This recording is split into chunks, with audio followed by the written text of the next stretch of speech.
Hello and welcome back to Cracking the Cryptic.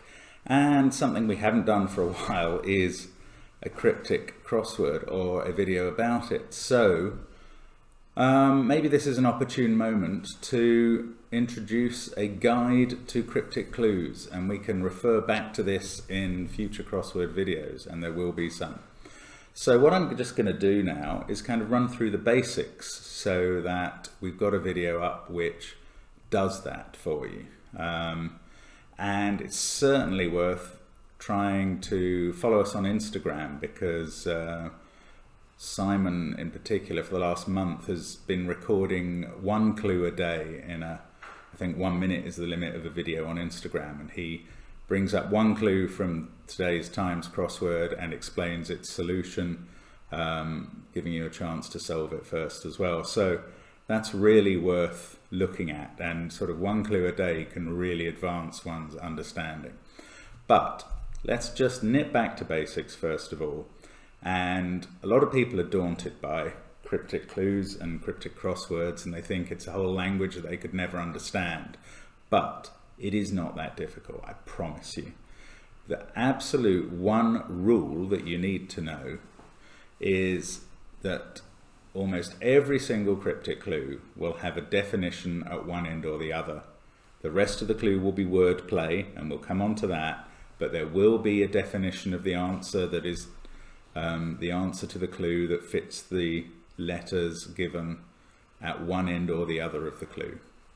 And once you know that, and that the rest of the clue is wordplay, and now I'll give you some indications of what sort of wordplay could be needed, it really gets a lot easier. So what is the rest of the clue? Is it always wordplay? Well, not necessarily. It can be just another definition in a clue that we would call a double definition.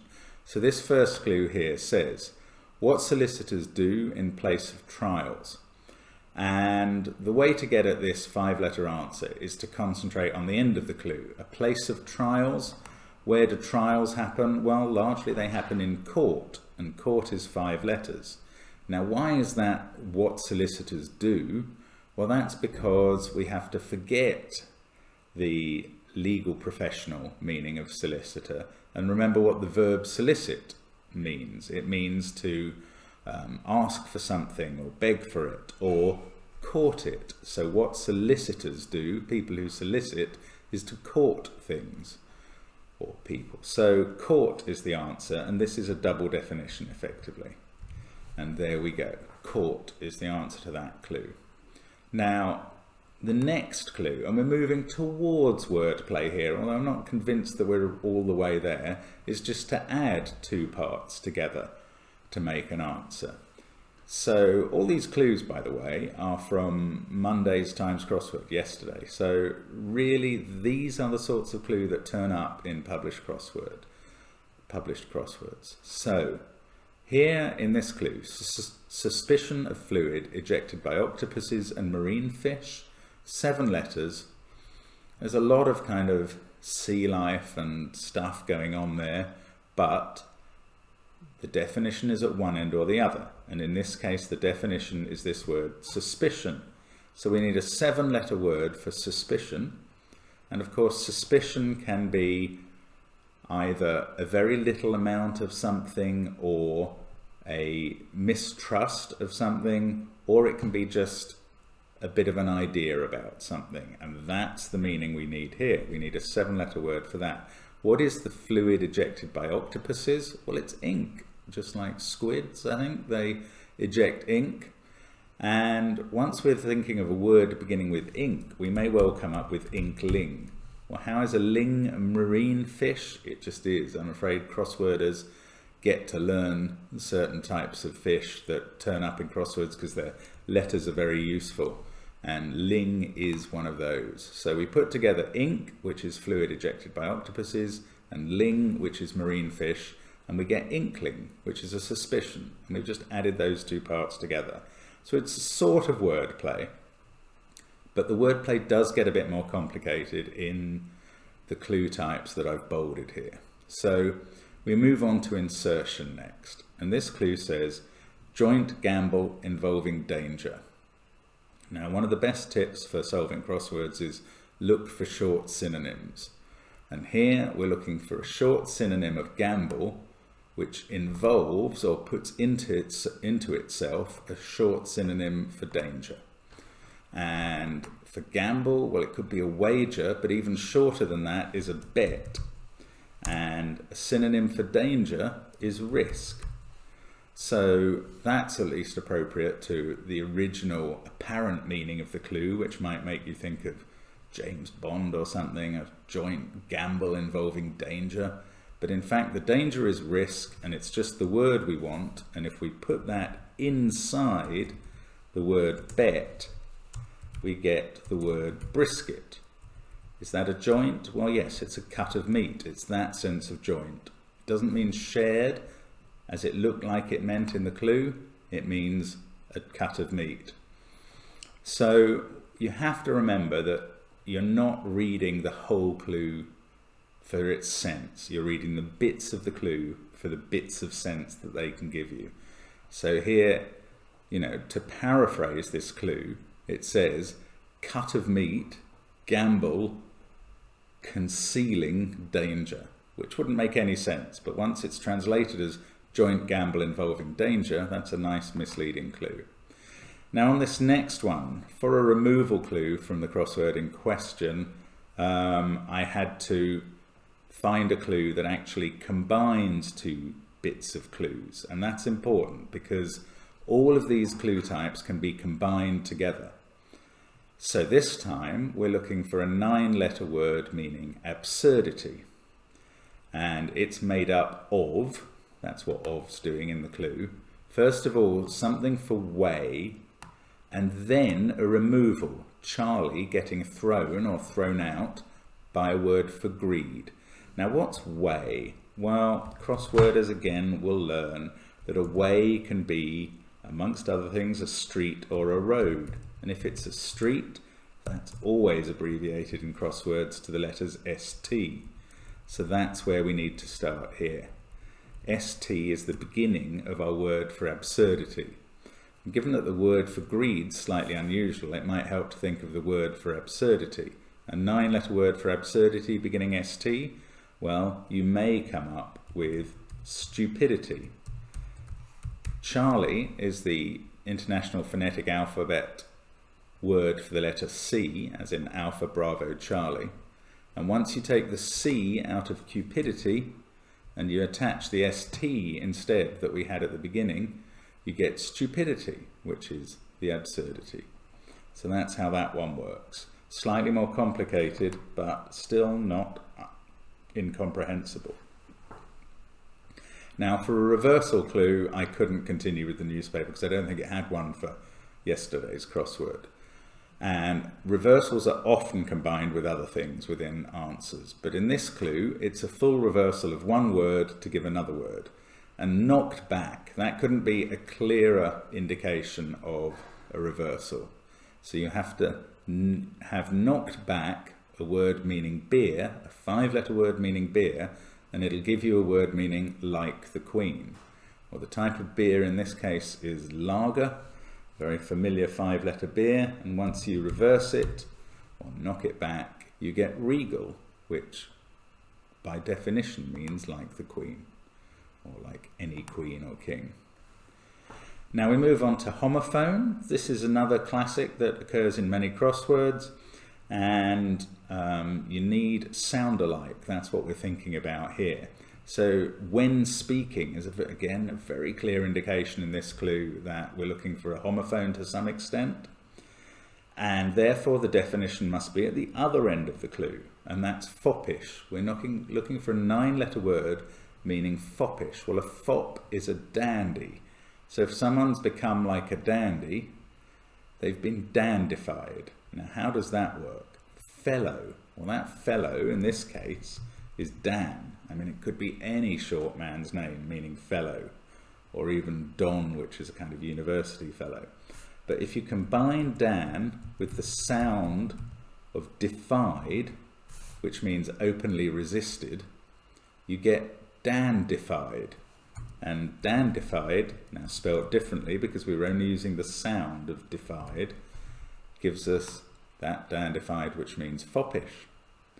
So that's how that one works. And now that we're kind of using words just for what they suggest to us, we move on to the whole concept of just using the letters in a word. And anagrams are perhaps the most famous form of wordplay in crossword clues, and indeed maybe form the largest clue type by number that there is. Now there's always an indicator for an anagram, and here we've got the word unexpectedly. So if we take the letters of godly line, or those words unexpectedly, so in some unexpected form, we can get a vocalization of some sort in 9 letters.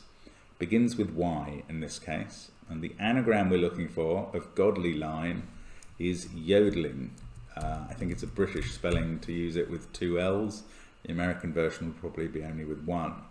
But what it's doing therefore in the clue is saying take godly line, use it unexpectedly, and you get a vocalization. So anagram indicators can be of all types. They can refer to surprise or jumbling or getting drunk or getting beaten. There are many types of anagram indicator that are acceptable, and they're really worth looking out for, because then you can start playing with just the letters in the word. So the meaning of godly and the meaning of line don't matter in any way in this clue.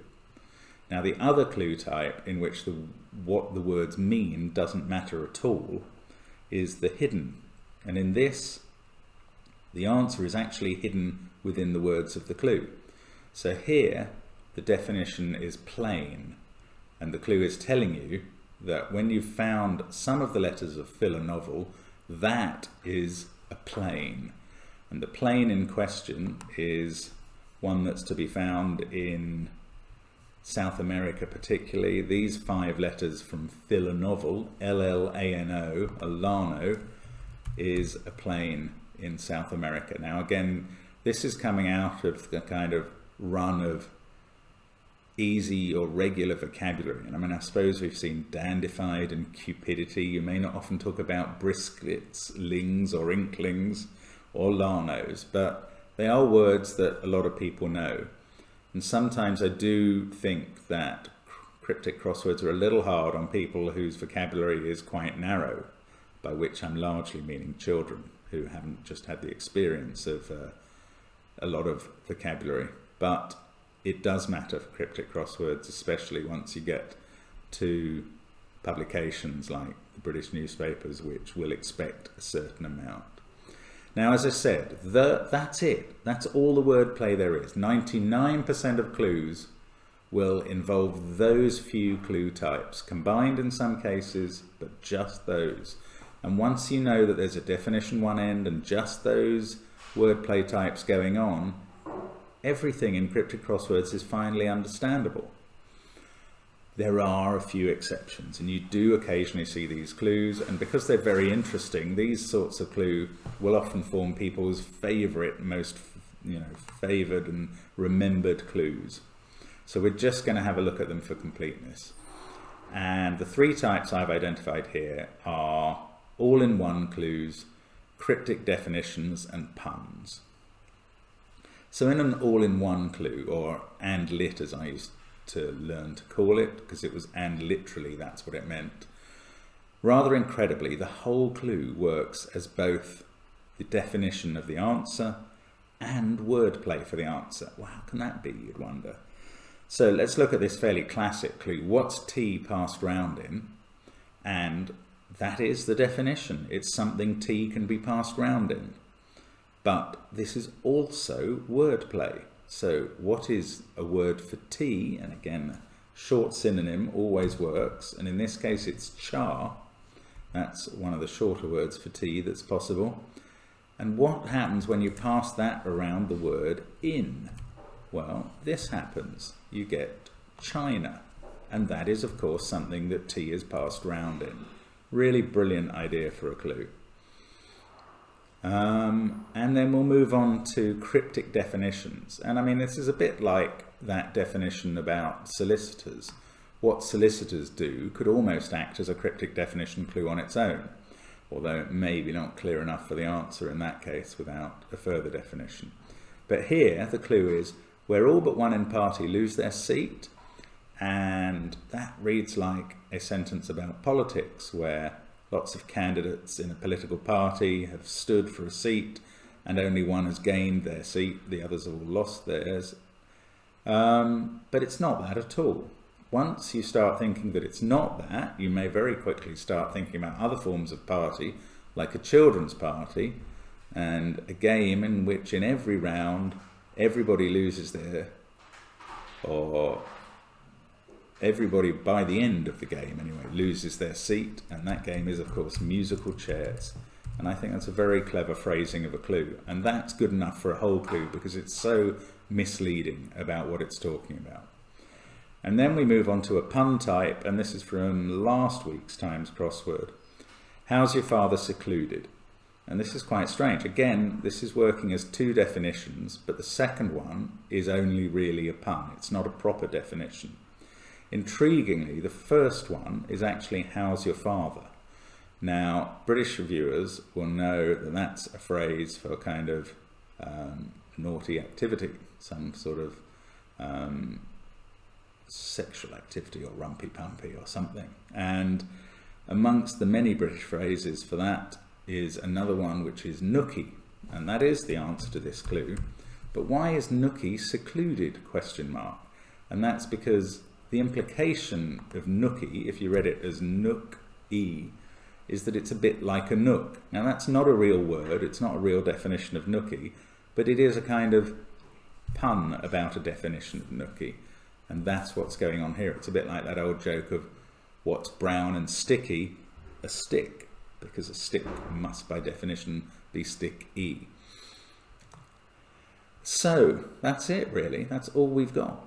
I suppose I haven't mentioned substitution clues. You know, there may be other forms of clue initially where, or finally, where the clue will tell you what part of a word to take or how to deal with certain letters. But all of those clues will fall under these categories in some way. And just to finish off this video, a few very quick tips for solvers.